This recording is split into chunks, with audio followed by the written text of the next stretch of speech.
Good afternoon, everyone, and welcome. I'm Deepti Chobe. I'm the Deputy Director of the Nuclear Policy Program here at the Carnegie Endowment for International Peace.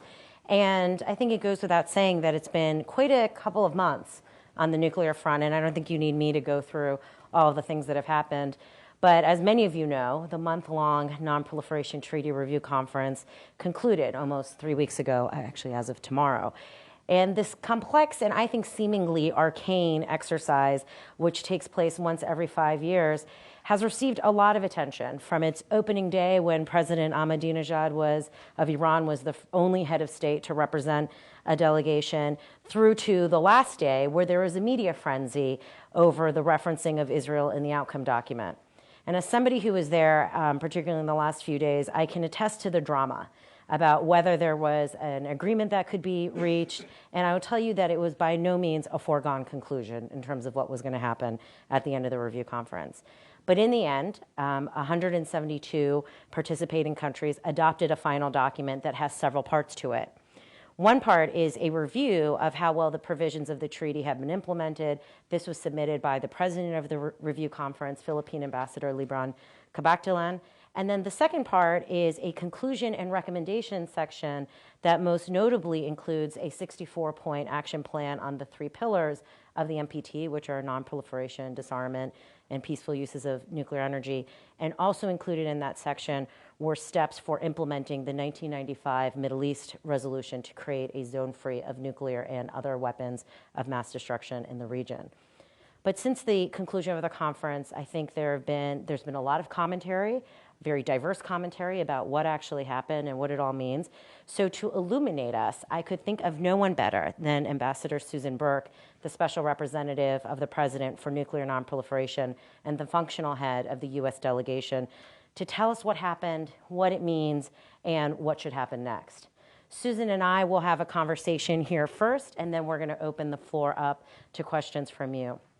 Susan, let me just begin by saying that we're very honored that you could join us again. You were kind enough to come here before the review conference and share with us the hopes of the U.S. delegation there.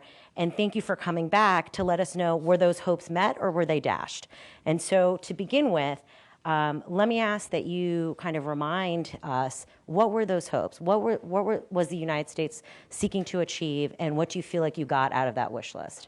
Okay, well, thanks a lot. It's great to be back, and I have to say I'm much happier being back now after the conference than on the various times that I talked before the conference, because as you all know, or for those who were here before, we had a set of objectives and we had goals, we had a strategy, but whether or not we were going to be able to pull that off and achieve our goals was really up in the air, and it certainly, I think, as we and I and others had repeatedly made clear, it wasn't up to the United States alone to do that. So. We are still trying to sort our way through the results. I didn't realize it was 3 weeks. It seems like only yesterday, because I still feel that tired. But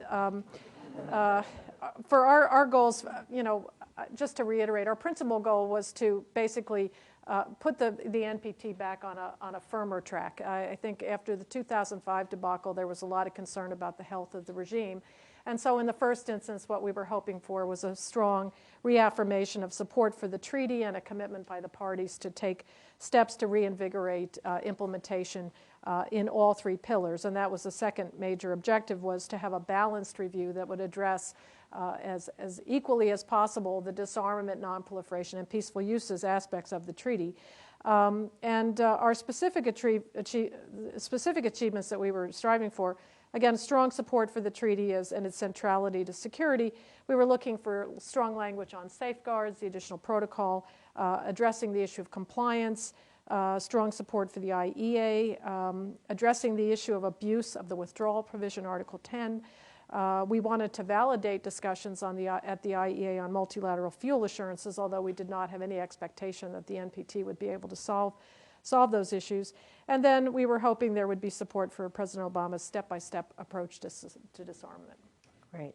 And how would you address critics who have either fairly or unfairly characterized the final document as, and this is a term I've actually only heard in Washington, a nothing burger, or they've also called it a lowest common denominator result?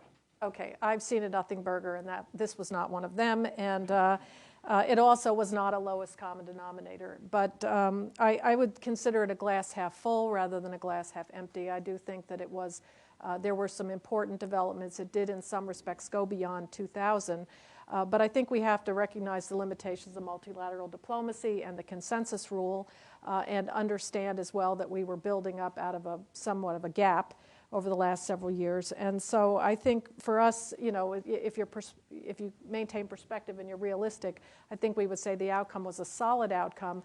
But what the United States has been saying all along is that this is not an end in and of itself. It's an important point, and that the hard work really is to come. And we are just even this morning meeting interagency with our partners to talk about what we need to be doing in terms of future actions to build on the quite solid result that we had in May. Great, and of course, it has only been 3 weeks, and I know there's a lot to sift through.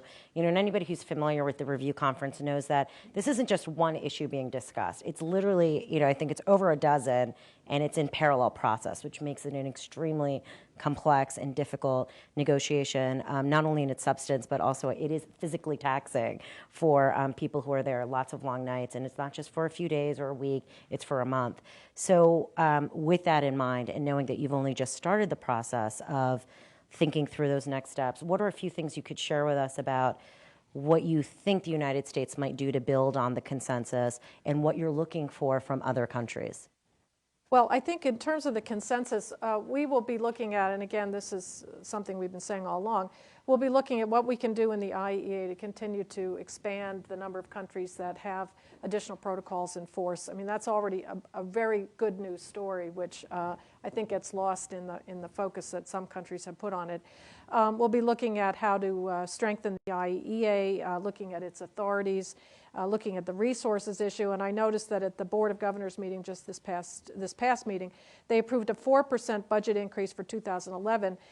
This is positive, but significantly lower than the 11.7% that the IEA Director General had supported, and I think the U.S. is on record as supporting a greater increase in resources. We're also looking at ways on the issue of compliance and Article 10, and that's a little bit more complicated because those are issues that can be addressed both in New York and also in Vienna, and we'll be working on some ideas on how to take those forward in the appropriate venue. And then, of course, we have work to do among the P5 because we agreed for the first time to have discussions on a range of issues on transparency, confidence building, stability, which I think in the minds of the United States would build on the meeting that the British hosted in London last September. And so we're giving some thought to that, and then we'll want to consult with our UK partners and our P3 and P5 partners to decide how best to move forward on some of those issues that the nuclear weapon states agreed to undertake. Right. And I think that's actually an important point to underline for those who think that not enough was done in these action plans. Action 5, which is in the disarmament section, is exactly this commitment amongst the acknowledged nuclear weapon states to work among themselves to make further progress. You talked a lot about compliance in Article 10, and I think we all know why that is an issue that's top of mind, and that has to do with the case of Iran. A lot of claims have been made since the end of the review conference that that the review conference demonstrated Iran's isolation. Do you agree with that characterization? And if so, what would you point to specifically for the basis of that characterization? Well, I want to be a little bit careful on what I say here. I think it was widely reported that Iran wasn't very supportive of a number of the proposals in the action plan, and they also were advocating quite vigorously and vocally an agenda of issues that we and other of the weapon states and some of the non-weapon states couldn't support.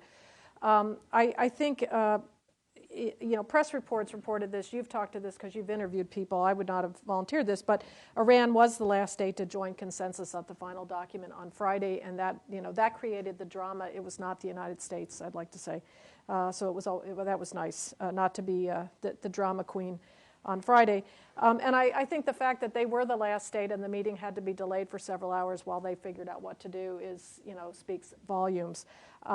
That being said, I think a number of the issues that they mentioned in their final statement were issues that have resonance beyond just Iran. And we're very mindful of that. We're not trying to target that. But we do think that the issue of compliance and the fact that the language was not as strong was really a function of a couple of key states opposing very vigorously stronger language. So, we'll see how it goes. Great. So you've touched on a little bit the drama of the final day, where there, from what I understand, the Iranians had asked the Egyptians, who were chair of the non-aligned movement, to convene a meeting of the non-aligned movement again, so that they could consult about the final document. I think the Egyptians said no. They then said, well, we need to go back and get directions from Tehran. And a lot of this some saw it as delaying tactics. And so the final plenary kept on getting pushed back further and further. But in the end, they were in this position of being the one state that was going to stand up and say no, and they chose not to. Knowing what we know now, which is, of course, one of these impossible questions, but knowing what we know now and all the criticism about Iran not being specifically named in the different parts of the document, do you think it would have been politically viable to have gotten at least a reference in the review section, which is the section it's not considered negotiated or binding text. This is the part that was submitted by the review conference president. Do you think there would have been any space for that? Well, that's a really important question, and it's certainly one of the lessons learned that we have developed. First, let me say that we have been at pains to try to explain to a number of people on the Hill and elsewhere what the review conference can and cannot do. It's not a UN Security Council, so it's a little hard to condemn states, particularly if they're in the room. We didn't have any trouble condemning North Korea, but it's a little hard to take a very strong position against a country that's sitting there and can block consensus. And I think those who've done this work understand what I'm saying. In terms of the review document, we did not know until midday on Thursday that the president intended to take the review portion, the backward-looking portion, and take it on as his own report. And that was the first any of us heard about it. And there had been an awful lot of work spent, particularly last week, on the action plans, which are the new element. And those had been negotiated quite assiduously in a side negotiation that was going on. As I said, all day, all night, Marianne, we were working on those. I think if we had known that the review portion of that was going to be put up to be taken note of and not adopted by consensus, in my opinion, that would open up the possibilities to do different things with that. But throughout the conference, the main committees and the chairman had been meeting and had been producing iterative versions of those committee reports as they continued to try to turn it around and find that sweet spot that would garner consensus. So I think I would say, if you look at that review portion, there are large portions of it that were quite acceptable to the U.S. We probably could have accepted by consensus. There are things in there that we could not. I would submit that there was probably a strong majority of countries, maybe even more, that could have supported, most of that review document. But again, because there was consensus and you had a couple of countries, some of whom have been named, who were blocking consensus on a lot of the things, it wasn't going to happen. So I think we need to just see whether or not the next president in 2015 adopts the same sort of rigorous process of cutting off debate, and then that would give us, I think we'd go into it with a different view on how to use that review time. Great. Let me also come back to another more controversial aspect of the outcome document, and that is the steps that refer to the Middle East resolution, and particularly the idea of having a conference in 2012. Can you give us a sense of, your sense of what the prospects are for implementing those steps? How committed is the United States to seeing those steps through, and what should we look for as signs of commitment from the key parties that are involved? And by the way, this is a conference that is meant to include the Arab states, Iran, Israel, and then the 3 depository states, which are Russia, the United States, and the United Kingdom. Okay. Well, I know this is a controversial. This could have been the big deliverable, frankly, and we tried very hard to encourage the states that were working on language not to name names. If we weren't going to name one, either name all or name none. and that was not successful. There's really not much I can add on this subject beyond what was said by the President, by National Security Advisor, by Undersecretary Tauscher, which indicated we support the, we support the resolution. The United States worked, for many, many months. They started last year working on this, trying to find a way forward on this, and worked up until the very end. And we have said, we've agreed to co-sponsor the conference, but I think we've made it very clear that we think that by gratuitously singling out one country, that we believe that this is, may have jeopardized the chances of having a conference that would bring everybody to the table. Okay, great. And then just to come back also to what you were saying before about the President's statement, to me it seems like it is actually a reflection of where debates were by the end of the month. Right, that they had found that sweet spot, and you see a really interesting parsing of language in the text where it says most states agreed, many states agreed, and it doesn't say all, but it says for specific kind of more controversial issues, it makes that distinction. Going forward, what do you think is the political weight that at least the United States will attach to it? And I ask this because some of the things that the U.S. wanted in terms of language on compliance and the additional protocol, et cetera, it's actually in that President's statement.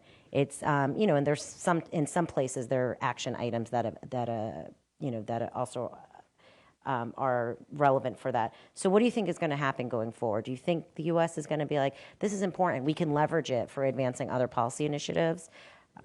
Well, I think to the extent that the review document, the non-consensus portion, reflects issues and ideas and proposals that were priorities for the United States, the fact they weren't adopted by consensus doesn't make them any less important to the United States. And we will continue to pursue, we're in the process now of assessing how we might continue to move some of these initiatives forward. Even Article 10, the significance there is there's never been a review conference document that addressed the issue of abuse of the withdrawal provision. It was discussed in 2005, but there's no paper to do that. And I think the fact that it is in the document, it's a record of a discussion. Numerous states, in my humble observation, meant a whole heck of a lot. And we are working now with our individual committee leads and our teams we'll identify which countries were supportive of this, and then we'll be getting to work together over the coming years to see what we can do with like-minded states and move it forward. It doesn't have to be moved forward in the NPT. It can be moved forward in other places. We never said that the NPT Review Conference had to be the executing body, but I think that there's, all of these things are politically binding, and you can either be bound by them or not. I think that the record itself is probably pretty significant, and we will try to leverage it to the extent that we can to serve our own objectives. Well, I'm sure one of the President's considerations when he selected you for this job was that you've had previous experience at review conferences. And I think when I introduced you at our event in March, I said, this is not your first time at the rodeo. My last. It is my last. So with that in mind, I'm sure you've probably already started to think about lessons learned. What can you share with us that we should probably keep in mind, particularly for any of us who think about 2015 and what to expect? Okay, well, this is something that we're doing, but let me tell you what I would say. I think it's, this is always like Boy Scout motto: be prepared. I was only in the job for a year. I just had my 1-year anniversary, but I think when we were in New York, I certainly felt that as a delegation and as a government, we were extremely well prepared. And some of that has to do with having experienced people where you can red team the issues. You can think about all the sorts of things that could come up that you'd have to deal with and prepare papers and policies on it. And I think we did a very good job on that. And also, if you can have a Prague speech that gives you your point of departure, hey, that's a gift. So I don't think we could ever do better than the President and the administration really setting the tone and providing the guidance from the top down. So that was pretty important. It's important to be realistic. I think that was a lesson learned. There was a lot of discussion. We had this certainly with you about high expectations, unrealistically high expectations. That was one of the obstacles we had to deal with, I think, was the feeling that the United States, number one, was going to agree to anything. We weren't. Or that the United States could get any other country to agree to everything. We can't. And then all of the other expectations went with it. So I think we need to be realistic, and we also need to encourage our partners to be realistic. I would also say personally, this comes from years of experience, not just this past year, but certainly nothing can take the place of face-to-face consultations with your partners. I think we really we made a tremendous effort, again, because I had only a year to do this, to try to identify as many of the G77 or non-aligned states as possible, and to take the time, sometimes multiple times, not only to tell them what we thought or what we wanted, but to ask them what they thought and what did they want and what were their objectives. And through that process of just conversation, we were able to identify a number of common objectives. Frankly, a number of those discussions informed our preparations and informed some of the policies we took. I would say the Secretary's statement and her initiatives, many of the things that came up along the way were things that we heard on the road, and we told Washington these are very important. And I think we also learned very clearly that the non-aligned movement, which is a formidable force in terms of numbers of countries, is not a monolith. There are many different views there, but you have to take the time and spend the time to talk to people, get to know them, and get a good sense of what other people are thinking. And we certainly did that. And then I think just trying to find issues that we thought would cut across party lines or across block lines. And we need to continue to do that. We can't, we've been saying we can't have done this in the run-up to the NPT and now stop. We have to find a way to sustain these dialogues and these conversations in the future, because I think the world is moving in different directions, and that's really going to be the key. Right, and I don't think we can underscore enough. I mean, I think the effort you put into flying around the world and doing those consultations, I think the last number I heard is that it was somewhere around 100 different countries that you had met with, and you've lost count. I don't think it was that many. There was that many, all right. Yeah. So then, but what I've at least been able to observe is those relationships are key. When you're in these really long negotiations, do you have the relationship? Do you understand, can you read the other person in terms of their, idiosyncrasies or, their poker face or not? So I think that was a tremendous asset. And I think going forward, it's one that needs to continue to be nurtured and to be leveraged. So my last question, and then we'll open it up to the audience, is stepping back from the process and keeping in mind, I think, where there has been still confusion about what from the beginning about what is the purpose and role of review conferences, how does it intersect with the broader issues of the non-proliferation regime. There's been, I think there's a need for clarity on a lot of things. If there's one big thing that you think people need to know, should know, don't know, but should be corrected on, what would you say that is? Can I have three big things? Sure. Okay. First of all, the commitment of the U.S. to the NPT agenda, to disarmament and so forth, was really important, and it was a joy to carry that message around and be able to use those talking points. I believe it's essential, but it was not. On its own, it was not enough to guarantee success. So I think that's very important. I think one of the big things is the RevCon constituted, I'm calling it a reset of the NPT regime. That seems to be in vogue, the reset with Russia, and then we talked about the P5 statement as a reset of the P5. It was a necessary new beginning, and I think, again, this goes back to the importance of the document. The consensus decision on a solid, constructive document is probably more important than the details of the document. And I think John Duncan in his blog said something about the process, and I'm a career bureaucrat. I think sometimes if all you can do is talk to each other in a respectful way, that's better than not talking to each other in a respectful way. So I think that's important. And then finally, again, just a common theme we've been striking now for the last year, the work of reinvigorating the regime is going to take years. It will require a sustained international effort that focuses on all three pillars. It's not incumbent exclusively on the nuclear weapon states to do nuclear disarmament. And just by the nature of the work, much of this effort is going to have to take place outside of NPT meetings. And so that's the charge for the non-proliferation community and the WMD community, I think, and so forth for the coming years. So those are my lessons learned. Great. So I'm very happy to say we are exactly on time to ensure that there is half of the time left over for questions from you. So if you just raise your hand and if you would announce yourself, tell us who you are and what your affiliation is. And Barbara Slavin, in the second row, you're up first. Okay. Hi, I'm Barbara Slavin. I'm an independent journalist. Do you think that Israel's policy of what's called nuclear opacity has outlived its usefulness in terms of fostering a non-proliferation regime and environment? And apart from this conference, which obviously we're not even sure if it's going to take place or not take place. Do you think that are steps that the Israelis should take that would help them participate more fully in the process and would also help the U.S. non-proliferation goals? Thanks. That's a great question, but you know what? If you don't mind, I'm not going to answer it. I just, I really, and I will leave that to others to answer. I have focused my entire time over the last year focusing on the states that are in the regime, that have joined the NPT, and doing all that I can to strengthen that regime and reinforce the parties' commitment to the treaty. And I have said on more occasions that I can count that the U.S. has never been in the business of compelling any country to do things that they don't believe are in their security interest. And I have said on many occasions in groups, small groups and large groups, that I didn't think there was a single person in the room who had been compelled to join the NPT. So I will just, if you don't mind, that will be my answer to that question. Well, yeah, but why don't let me ask you. Well, you. there's a lot of thought out there that somehow the U.S. should be, and I said this, it had to do. No, I know. No, I'm just saying.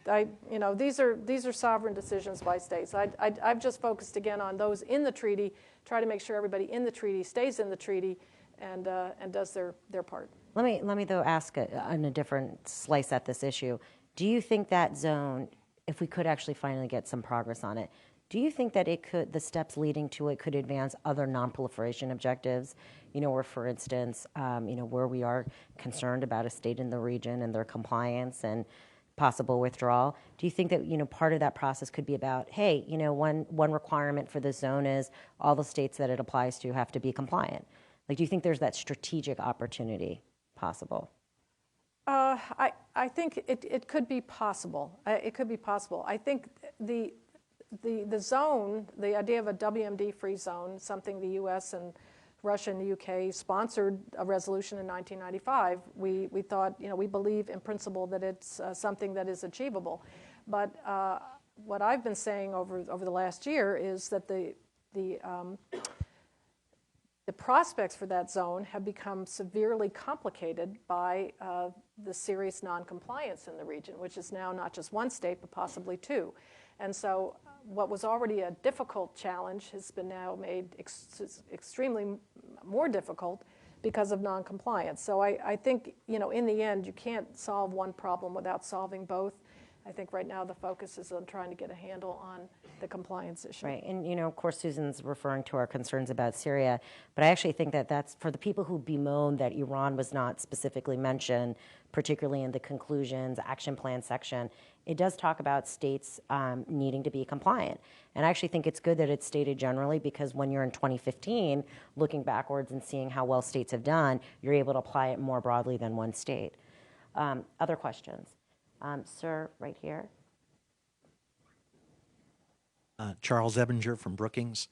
I was wondering, Susan, if you could explain kind of what appears to be the different thinking on possibly opposing China's sale of additional nuclear reactors to Pakistan, as opposed to the thinking that went in behind the Indian-U.S. agreement. I should know. I should know the answer to that question, and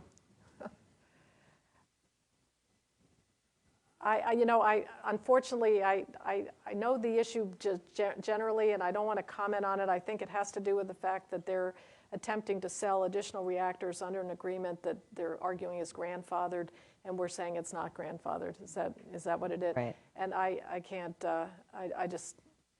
And I think we're still actually, as of last week, the U.S. government is still waiting for, I think, official communication from the Chinese government. They're even going to do this. Yeah. I mean, this has been kind of out there in the wind, and we're still waiting confirmation. And then it is, I think. Scott, do you have? Yeah. Nima, you want to give? I'm sorry, Scott. Give me 1 second. Let's give you the microphone. Sorry. I'm Scott Davis. I work at the State Department with Susan. My comment was just to add that it's worth recalling in this context, whatever one's view of the India agreement is, the fact is that India is unique, and its conduct in the area of nonproliferation, that is onward nonproliferation, is quite distinct from that of Pakistan. So I think that's worth remembering. All right. Thank you. Katie, if you could give it to Daryl Kimball in the back. Thank you. Congratulations, Susan, on your diplomatic success, and to the entire team. Whole team, yeah. The whole team, yes, the Yeah, whole whole team team. effort. Victory has The 1,000 village. fathers and mothers. Daryl Kimball, Arms Control Association. One comment and then a question. On the Middle East issue, just to clarify, people keep saying that Israel was singled out. It was not singled out. We need to be clear. There are 4 countries that either never signed the NPT or have declared their withdrawal from the NPT. All 4 countries are mentioned in the document. And the reference to Israel in the Middle East section is a reference to the 2000 Review Conference document, which calls upon Israel to join the NPT and to put its facilities under safeguards. So in my humble opinion, Israel and the White House are making a mountain out of a molehill. It's a small price for Israel to pay to be mentioned in that fashion. My question has to do with one of the items in the Disarmament Action Plan, inviting the Secretary General to convene a meeting on the margins of the General Assembly this fall to try to stimulate progress at the Conference on Disarmament, which has been racked by, something. It's hard to tell what the heck it is for the last decade, and they haven't been able to get going on negotiations on the Fissile Material Treaty. Could you provide any insights about what the United States government expects from that conference, or that meeting, if the Secretary General is going to hold it, how the United States might facilitate progress regarding negotiation on a fissile material cutoff treaty, or steps that might improve the prospects for an FFCT, such as a cutoff of fissile production for weapons by the P5 states, which was an item discussed at the review conference, I understand. Okay, thanks, Daryl. This is the limits of the compartmentation in this, and I'm not the disarmament ambassador, so I can't say. I do know, just from hearing that in New York, apparently the Secretary General had made a suggestion about this. There were efforts to have language in the document that talked about his intention to do this, and then it was worked back to, no, he never said he intended, it was just a suggestion. The U.S. is now in the process of trying to assess how we go forward on this, because we've been blocked in Geneva. So, and they're looking at that, and I can't provide any insights on that because I'm not part of that effort. In terms of fissile material cutoff, as you well know, 4 of the P5 have the U.S. has had a moratorium in place for decades, and 4 of the P5 were prepared to announce moratorium, but not all the P5, and so that is an issue maybe for discussion. But I can only speak for the United States and say we haven't produced HEU since the 60s and plutonium since the early 80s, and we continue to make that point. I don't remember the exact dates. I did in New York, but it's all gone. So Great. So any other questions? Sir, right here. And if you just wait for the microphone. Thanks. I'm Tony Feinberg from the Institute for Defense Analyses, and I was happy but not surprised to hear that G77 is not monolithic, which is interesting news. Could you speculate or give us your impression of which countries you think are the most influential, or do they operate entirely by consensus? And could you tell us if you think this is changing and what that might imply for 2015? Well, I don't want to name specific countries, and the reason that I say they're not monolithic is because over the past year, Scott and I met with so many different delegations, and many from the that are members of the non-aligned movement or members of the G77, and when you have a one-on-one or you have a bilateral and you have a discussion, it becomes very clear that there's a wide variety of views. And there are differences in receptivity to ideas and that sort of stuff. I mean, frankly, I was extremely impressed by the amount of candor in some of these conversations. And So that's where I come up with where I concluded it's not monolithic. I mean, the NAM may put out a statement, but in fact, if having talked to many countries within that group, I know that there's a variety of views. They tend to gravitate. There are a number, there are a number of important countries. I think Brazil is a member of the G77. They're a very important country in that group, a very significant power. Indonesia chairs the Disarmament Working Group of the non-aligned movement, and this is a country that was a founding member of the NAM, but they're also now in the G20. So it's an interesting, to see how we're moving now with different groupings and different coalitions to deal with issues of the environment or the economy or pandemic disease, And I think as we look at global problems, if you believe that proliferation is is an issue of global concern, how do we align ourselves here? It's always been north-south, the weapon states against the non-weapon states and so forth. And I think it's just an interesting issue to think about for the future, particularly if the weapon states are making good faith progress on disarmament. And I think certainly the president has made that clear. And even with the Transparency Initiative, when they put out the record of reductions over the years, I mean, frankly, that was a stunner for many countries to see, in fact, how high the levels had been and where they were at this point. I actually had it was an Iranian actually who said the U.S. was trying to mislead with their numbers, and I said, this was in a small group. I said, well, if we were trying to mislead, we would have made the number a whole lot smaller. So in any case, I do think that there is a recognition on the part of the U.S. that we have to demonstrate that we take our responsibilities seriously, and that we're doing we're making efforts to come along, but also to emphasize that all countries have to do that. And I think that goes beyond geographic or political groups, and we just need to continue to work on that, I think. Sir, right there, and Katie, if you could, yep. Oh, sorry, and then I'll come to you right afterwards, thanks. Thank you very much, Marcus Reiterer from the Austrian Embassy. I've got a brief question. The disarmament section of the outcome hasn't really been mentioned so far. I wonder what your assessment is of that and how the future developments, how the U.S. sees them. Thank you very much. Because of your brilliant ambassador, who no, well, you should have for that reason. Ambassador Axel Marschik chaired the subsidiary body of Maine Committee 1, which actually put together the action plan. And I'm sorry I didn't mention that. There's a lot of important language in there. I did mention the P5. That was the new initiative for the P5 to engage. But I think for our purposes, it was a very strong document. It didn't go as far as many countries wanted because there was a lot of interest in a nuclear weapons convention, which the U.S. cannot support right now. There was interest in establishing timelines for disarmament along the lines of the Evans-Kawaguchi, the ICNND report. The U.S. cannot agree to, by 2015 we're going to reduce to whatever. We just can't, and there are many of you in the room, I think, who understand why.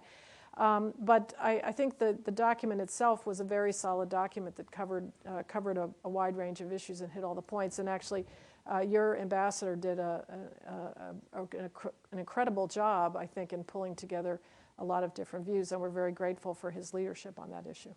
By the way, just on this issue of timelines and the Nuclear Weapons Convention, so yes, the United States couldn't go with that. What were the views, if you can comment, on the other members of the P5? And I ask that only because you have certain nuclear weapon states who make they talk a lot about disarmament, but there are concerns that they are purely rhetorical positions. So I'm just wondering kind of where...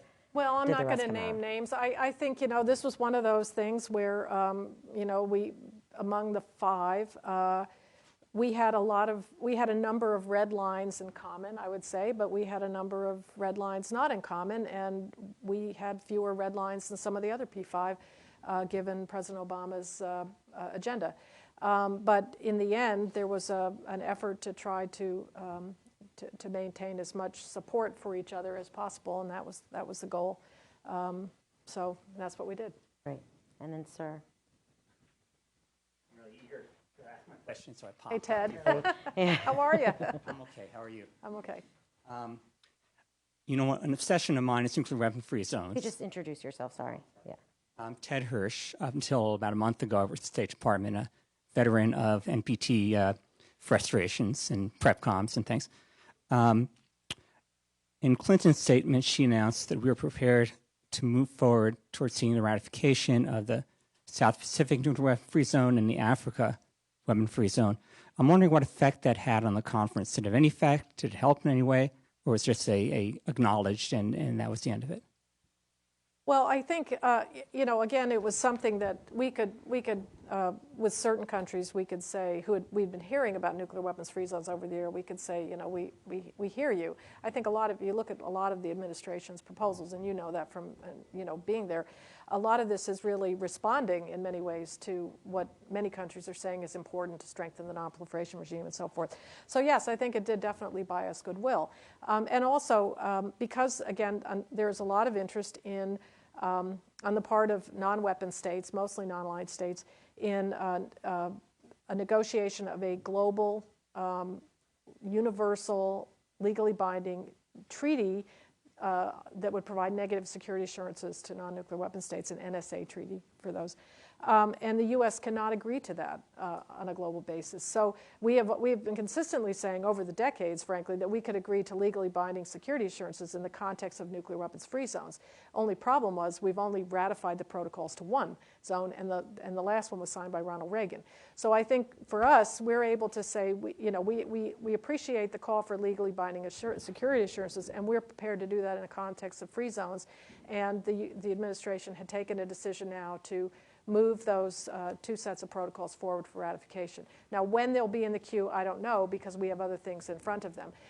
And the Secretary also acknowledged at that point that we were prepared to re-engage with states in Southeast Asia and Central Asia, two areas that have negotiated nuclear weapons-free zone treaties, but we have not been able to even sign the protocols because of some fundamental problems, different in both cases, but that we are prepared to re-engage and see if we can't find a way to resolve those issues. So I think it was very forward-leaning, and it was definitely appreciated as responding to a desire. Great. Elaine Grossman. Howdy, Elaine. How are you? Thank you.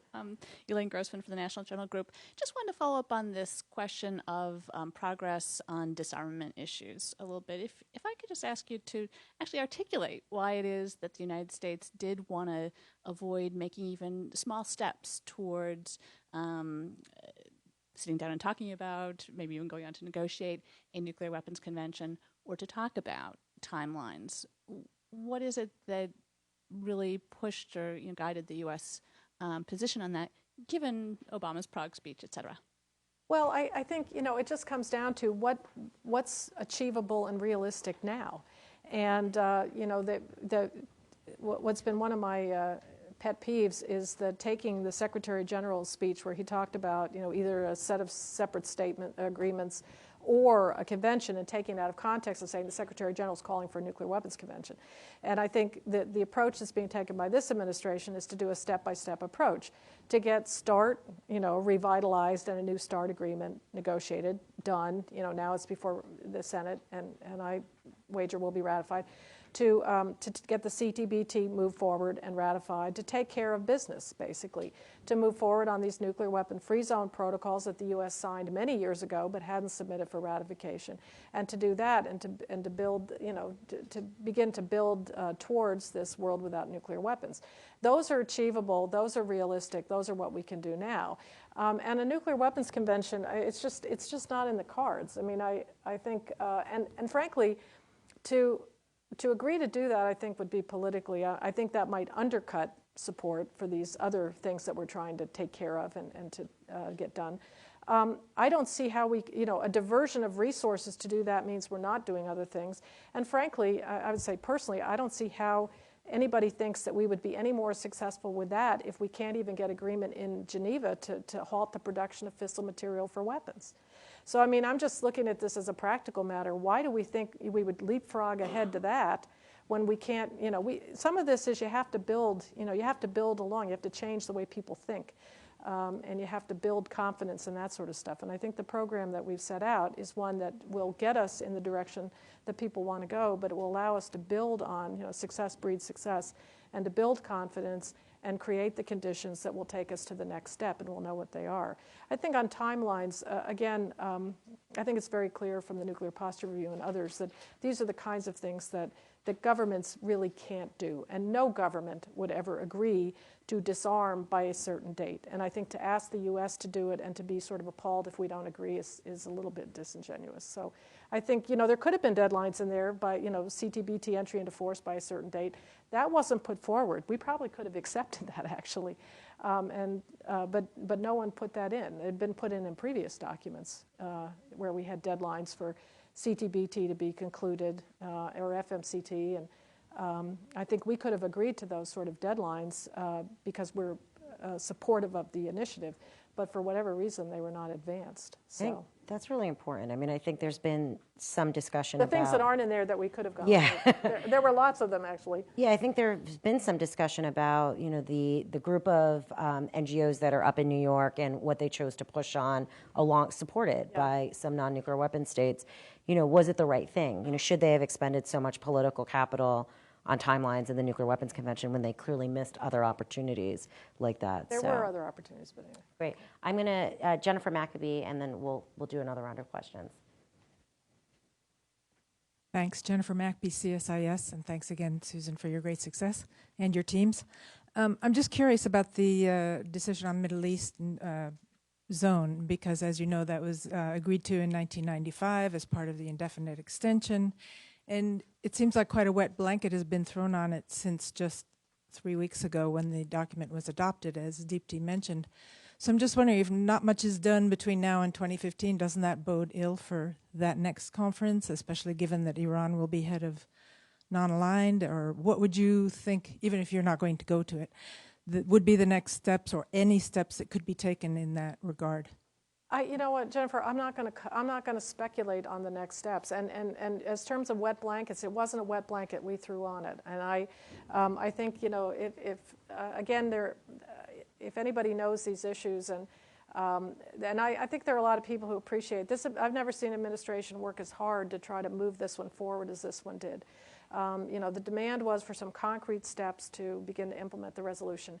And this administration took that very seriously and worked very hard for a very long time below the radar to try to move this forward. And in the end, we had a couple of, key elements that were very important to us and that really made no difference. And we, that was the way it worked out. So I would argue, that if you're looking at who threw the wet blanket, it wasn't us.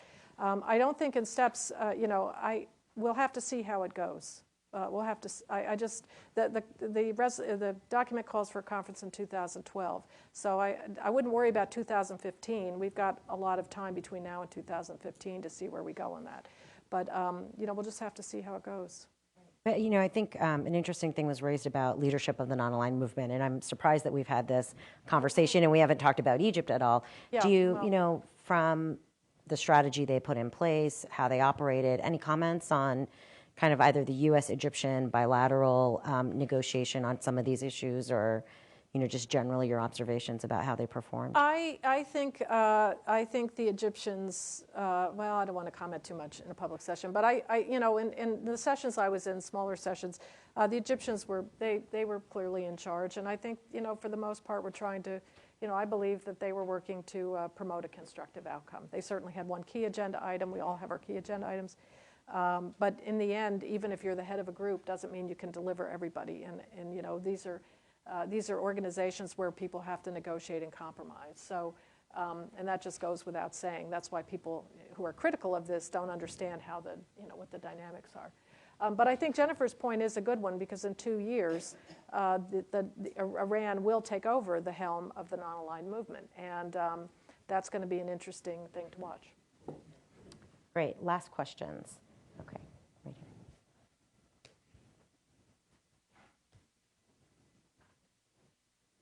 here. Diane Perlman, Institute for Conflict Analysis and Resolution at George Mason. Good to see you again. I'm sorry you're still tired. It'll be months. I understand. I'm going to milk this for all it's worth.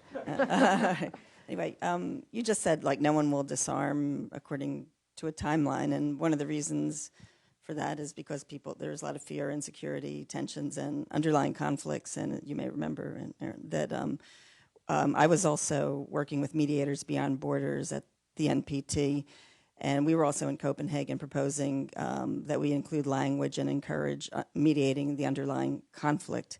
And by mediation, I also mean techniques that are more sophisticated and creative and deeper than, say, just compromise and negotiation and diplomacy, which sometimes breaks down. So I think if we work on the underlying conflict, the weapons are a symptom, and the illusion of security that they provide and the desire for them and the dynamics that escalate proliferation. So what do you think are the possibilities for encouraging that or including that in some of the language in the treaty in the future? In terms of conflict resolution? Yeah, and encouraging that to make it easier to disarm. Well, that's an interesting idea. You should have raised it in New York. I did. Oh, you did? Yeah, and actually Okay. all Did you the raise it with diplomats, me? maybe with Aaron, I spoke to Aaron about it. Oh, all right. The other diplomats from I other mean, countries there's pretty language in the positive about it. regional section is about there in resolve. the- Well, no, it's Yeah, and it's not okay. about specifically this, Yeah, but it's all right. about resolving regional disputes. I mean, that's been Yeah, kind of continuing Any language. level. Well, I think these are all useful elements, and I think we need to figure out. I mean, my point about the disarmament, that no one is going to agree to eliminate their nuclear stockpile by 2020. I mean, that's the Evans, Kawaguchi, and Global Zero and so forth have a deadline for no nuclear weapons in the world, and it's just not realistic to do that. I think you can set deadlines. The START agreement, you need to have implemented the reductions by a certain date, and so forth. Let's think about that. And I said today, I thought, I wish that there was more in the document about mutual responsibilities, because we made a point of really emphasizing, again, and I've done the NPT now for a very long time, and I've done review conferences, but I think the nuclear weapon states do bear a special responsibility, and the president said that in Prague. But in the end, and we'll do what we can, and this president is very committed to do what he can to make progress on disarmament, and he has established the vision of a world without nuclear weapons, and you have to have a goal. And I was in New York at the Council on Foreign Relations on Friday, and I was on a panel with a fellow who was very arguing about how difficult it was to go to zero, and if you went to 500 and you went to whatever. And I finally said, the fact that we're even having this discussion is testimony that things have changed. And yes, it's very difficult. It's rocket science. But the fact that we're even talking about what it would be like to go to 500 or 100, I mean, that to my mind represents, we've turned the corner in some way. We're having these intellectual debates. Could be decades. Not in my lifetime. I'm older than the president, But I think if we're not talking about it, we're not going to get there. But I think, again, we have to keep reminding people that we cannot be expected to do this in a vacuum. It has to be done in the context of stability and other sorts of things. That it's not just a question of if the U.S. eliminates all its nuclear weapons, peace will break out. It doesn't work that way. And most of our interlocutors are very sophisticated, and they know that. So I think we just have to get into this idea of pairing up disarmament, non-proliferation, conflict resolution, whatever we can throw at this to, again, make the world a safer place and more secure so that we can make progress in these areas. Both WMD and conventional weapons. Great. It's social science. Yeah. Great. Okay, I'll come talk to you about a job later. So I think that was actually a perfect note to end on. I think it's been really helpful for, again, the complex set of issues that the review conference includes to have this perspective that sheds light not only on what the U.S. interests were, but everything else. So please join me in thanking Susan for coming.